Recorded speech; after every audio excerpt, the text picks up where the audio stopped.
नमस्कार friends, Marathi serial ॲक्टमध्ये मी तुम्हा सर्वांचं स्वागत करते. मुलगी झाली हो या मालिकेच्या आजच्या भागामध्ये आपण पाहणार आहोत. गोजिरी आणि साजिरी ह्या हॉलमध्ये बसलेले असतात. साजिरी ही गोजिरीला ॲपल खाऊ घालत असते. त्यावेळेला गोजिरी ही म्हणत असते, आई मला खूप बोर होते, आपण खेळूयात का? आरव दादा असता तर मी त्याच्याबरोबर खेळले असते ना. त्यावर साजिरी म्हणते, चालेल खेळूया. त्यावर गोजिरी म्हणते, आपण आंधळी कोशिंबीर खेळूया. माझा आणि आरव दादाचा फेवरेट गेम आहे तो. गोजिरी म्हणते, माझ्यावर राज्य आहे. तर साजिरी लगेच तिच्या डोळ्यांना रुमाल बांधते. गोजिरी ही साजिरीचा शोध घेऊ लागते आणि तिला शोधत असते. तेवढ्यातच पाठीमागून साजिरी येते आणि तिला पकडते. आणि आता साजिरीचा राज्य असतो आणि साजिरी गोजिरीला शोधत शोधत जिन्यापर्यंत पोहोचते आणि वरून शौनक येतो आणि त्याचा धक्का लागतो आणि साजिरी ही खाली पडणार. तेवढ्यातच शौनक हातीला धरतो. गोजिरी हे मात्र सगळं चोरून पाहत असते आणि तिला खूप छान वाटत असतं. तितक्यातच तिथे आता भूषण येतो. इकडे शौनक आणि साजिरी एकमेकांच्या मिठीमध्ये आहेत, एकमेकांच्या नजरेमध्ये हरवून गेलेले आहेत आणि एकमेकांकडे पाहत आहे. हे दृश्य पाहून भूषण खूप राग येतो आणि भूषण जोरात ओरडतो, साजिरी, हे करण्यासाठी तू इथे आलेली आहेस का? साजिरी म्हणते, नाहीये. भूषण म्हणतो, मी जे आता डोळ्यांनी पाहिलं आहे ते काय आहे? तू यासाठीच आलीये का? यामागचं कारण काय आहे?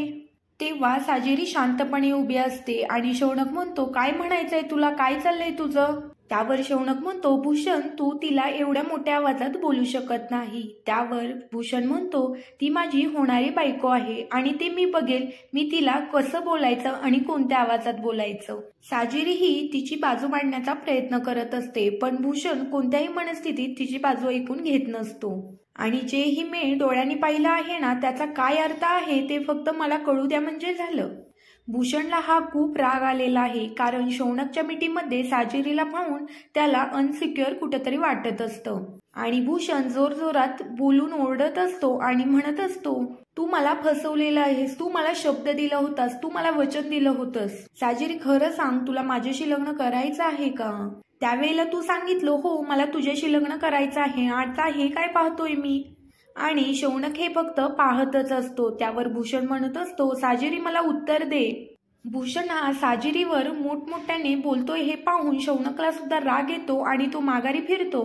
आणि त्यानंतर गोजिरी तिथे येते आणि भूषणला अडवण्याचा प्रयत्न करत असते. भूषण अंकल असं म्हणत असते, परंतु भूषण हा गोजिरीला ढकलून देतो.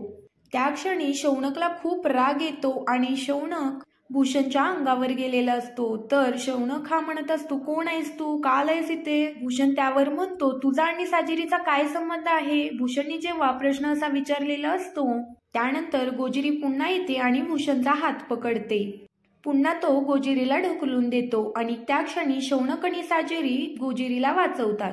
तिला म्हणतो, बाळा लागलंय का तुला? त्यावर भूषण म्हणतो, बघितलं का, हॅप्पी फॅमिली आहे ना तुमची, यासाठी तर तू इथे येऊन राहिली आहेस. छान आहे. मी तुला वारंवार विचारत होतो तुला माझ्याशी लग्न करायचं आहे का म्हणून, पण तू माझं ऐकलेलं नाहीये, तू मला फसवलेलं आहेस. तुला जर वाटत असेल तर तू आत्ताच्या आत्ता माझ्या बरोबर चल.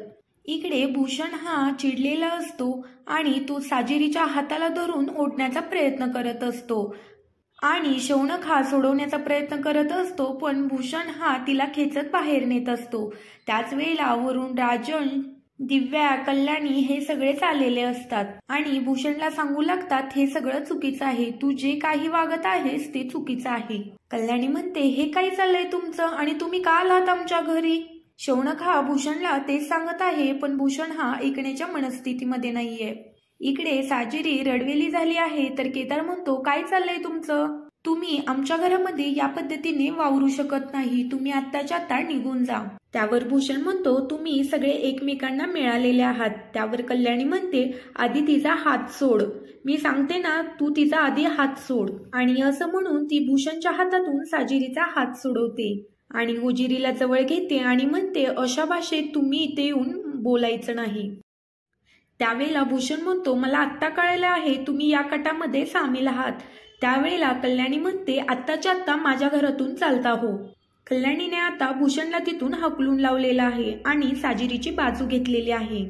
त्यावेळेला राजन म्हणतोय, काय आहे हे? आपल्या घरामध्ये येऊन आपल्यालाच धमकी दिलेली आहे. या शब्दात या घरामध्ये बोललं जातं ते तेव्हा केदार म्हणतो या शब्दात किती खालच्या थराला जाऊन या घरातली लोक वागतायत ते मला चांगलंच माहीत आहे। त्यावर राजन म्हणत असतो हे काय चाललंय? त्यावेळेला गोजिरी म्हणते ओ बाबा आजोबा हे माझ्या बाबांचं घर आहे, माझ्या बाबांच्या घरी राहताय, जा इथून। आणि गोजिरी ज्या वेळेला असं बोलते तेव्हा सगळ्यांना धक्काच बसतो। इकडे राजन हा कल्याणीचे कान भरायचे काम करत असतो आणि कल्याणी म्हणत असते मी सांगणार आहे, पण आज सगळ्यांनी मला इथे येऊन भेटायचं आहे, तेव्हाच मी हे सगळं सांगेल।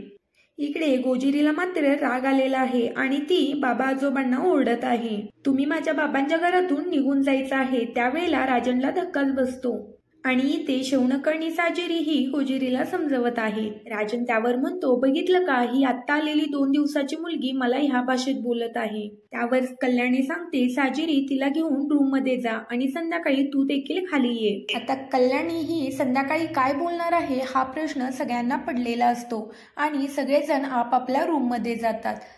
केदार हा साजिरीला म्हणतो तू तिला घेऊन जा, आपण संध्याकाळी बोलूया, आणि साजिरी ही गोजिरीला तिथून घेऊन जाते।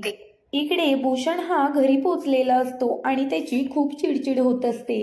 त्यावर बाबीताई त्याला विचारते भूषण काय झालंय तुला? ताईजी मी पाहिलं आहे त्यामुळे मला धक्का बसलेला आहे, कारण साजिरी ही शौनिकच्या मिठीमध्ये होती। हे ऐकून इथे आबाताईंना आणि भूषणच्या बाबांनाही खूप वाईट वाटत आहे आणि शौनकच्या आईने माझ्या हातातून तिचा हात हिसकावून घेतला आणि म्हणाली तू या भाषेमध्ये तिच्या बरोबर बोलायचं नाही। हे सगळं ऐकून आबाताईला धक्का बसतो आणि म्हणते मी आत्ताच्या आत्ता हे लग्न मोडणार आहे। बाद झालं भूषण, मी तुला सांगत होते, मला असं वाटतं की तू आता यातून माघारी घ्यावी, तू स्वतःहून दुःख उडवून घेत आहे। त्यावर भूषण म्हणतो नाही, मी लग्न केलं तर साजिरीशीच करणार। इकडे आता दमयंती आणि विलास बोलत असतात, तेवढ्यात तिथे उमा येते आणि सांगू लागते मला कळतच नाहीये तिकडं काय चाललेलं असेल, मला काळजी वाटायला लागलेली आहे। त्यावर दमयंती म्हणते काय सांगते? भूषण ही तिकडे गेलेला आहे आणि असा गोंधळ झालेला आहे। तिथे आर्या आलेली असते आणि आर्या म्हणते हे सगळं आता व्यवस्थितच होणार आहे। तिथे भूषणची बहीण येते आणि म्हणते हे लग्न मोडलं एवढं आता लक्षात ठेवायचं आहे, तुम्ही आम्हाला फसवलं आहे, तुम्ही माझ्या भावाचा गैरफायदा घेतलेला आहे, त्यामुळे आम्हाला तुमच्यासोबत कोणतीही सोयरीक जुळवायची नाहीये। त्यावर भूषणचे बाबा म्हणतात तुम्ही साजिरीचं ऐकायला हवं होतं, अजून तिच्या मनामध्ये काय आहे हे अजून गोष्टींचा विचार करायला हवा। आणि इकडे दमयंती ही देवाला हात जोडून बसलेली असते, हे चुकीचं आहे, ह्या साजिरीचं लग्न झालंच पाहिजे। इकडे राजन आणि दिव्या बोलत असतात आणि दिव्या म्हणाली काय म्हणाला तो बघितलं का, साजिरी फक्त माझीच आहे, दुसरी तिला कोणाचीही होऊन देणार नाही। राजन म्हणतो आपल्याला ह्याच संधीचा फायदा घ्यायचा आहे, त्याच्या खांद्यावर बंदूक चालवून शौनकचा पत्ता कट करायचा आहे। इकडे आता यांचा प्लॅन चालू असतो आणि ते म्हणतात आपण भूषणला बोलूया आणि आपला पुढील प्लॅन चालू करूयात। आता राजन आणि दिव्या यांचा प्लॅन वर्क होईल का हे पुढील भागामध्ये पाहायला मिळेल। तर इकडे उमा आणि विलास पाटील बोलत असतात आणि उमाला खूप काळजी वाटत असते। त्यावर उमा म्हणते आपण भूषणला जाऊन विचारूयात का काय झालं आहे ते। तर विलास पाटील म्हणतो नको, उगीच त्याने प्रॉब्लेम्स क्रिएट होतील। तर पुढील भागामध्ये आपण पाहणार आहोत दिव्या आणि राजनने इकडे भूषणला फोन केलेला असतो, तुला जर खेळ संपवायचा असेल तर आम्ही तुझ्या मदतीला आहोत, तू आमची मदत घे। आणि इकडे दिव्या आणि राजनला खूप भारी वाटत आहे कारण इकडे त्यांनी भूषणला बकरा बनवलेला आहे। इकडे भूषण म्हणतो मी तयार आहे। तर इकडे शौनक आणि घरातल्या सर्वांना कल्याणीने बोलवून घेतलेला आहे। कल्याणी म्हणते माझा निर्णय मी तुम्हाला सांगणार आहे, आपण सगळ्यांनी मिळून कायदेशीरपणे गोजिरीला दत्तक घ्यायचं आहे। त्या क्षणी साजिरीच्या पायाखालची जमीन हादरते आणि शौनकलाही खूप वाईट वाटतं। आता तरी साजिरी आणि शौनक हे एकत्र येऊ शकतील, पण सगळ्या गोष्टींना कल्याणीने नकार दिलेला असतो। तर आता इकडे सगळ्यांना धक्का बसलेला असतो, साजिरी आणि शौनक गोजिरीला दत्तक देतील का हे पाहणं पुढील भागामध्ये आपण आता पाहणार आहोत। असेच मालिकेंचे अपडेट जाणून घ्यायचे असेल तर चॅनेलला